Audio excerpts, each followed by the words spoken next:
NEET പരീക്ഷ അത്ര വെടിപ്പായല്ല, സുതാര്യമായല്ല നമ്മുടെ രാജ്യത്ത് നടത്തപ്പെട്ടത് എന്നതിൻ്റെ വിശദാംശങ്ങൾ പുറത്തു വരികയാണ്.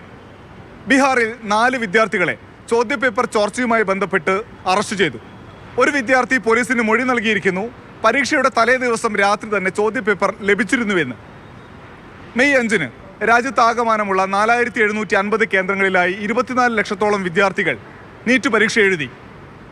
നേരത്തെ നിശ്ചയിച്ചതിനും 10 ദിവസം മുൻപ് തന്നെ പരീക്ഷാ ഫലം NTA പ്രഖ്യാപിച്ചു. 67 പേർക്ക് 1ാം റാങ്ക് ലഭിച്ചപ്പോൾ തന്നെ സംശയം ഉയർന്നതാണ്. അപ്പോൾ NTAയും കേന്ദ്ര വിദ്യാഭ്യാസ മന്ത്രാലയവും പറഞ്ഞ പ്രധാനപ്പെട്ട കാര്യം 1563 വിദ്യാർത്ഥികൾക്ക് ഗ്രേസ് മാർക്ക് നൽകിയിട്ടുണ്ട്. പരീക്ഷ നടത്തിപ്പിൽ ചില വീഴ്ച വന്നിടത്ത് സമയക്രമം കൃത്യമായി പാലിക്കാൻ കഴിഞ്ഞില്ല.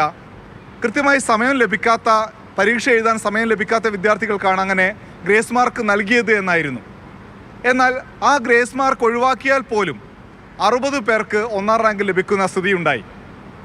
ഹരിയാന ഫരീദാബാദിലെ ഒറ്റ സെൻറ്ററിൽ മാത്രം പരീക്ഷ എഴുതിയ 6 പേർക്ക് 1ാം റാങ്ക് ലഭിച്ചു.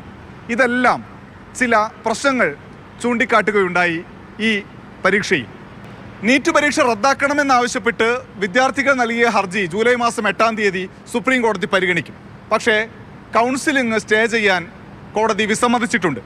എന്തായാലും ചോദ്യപേപ്പർ ചോർന്നുവെന്ന് ഇപ്പോൾ വ്യക്തമായിട്ടുണ്ട്.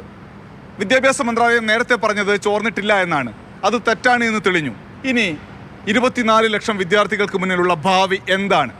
ആരാണ് ഇവരുടെ ഭാവി വെച്ച് കളിച്ചത്? ചോദ്യങ്ങൾ ഉയരുന്നുണ്ട്.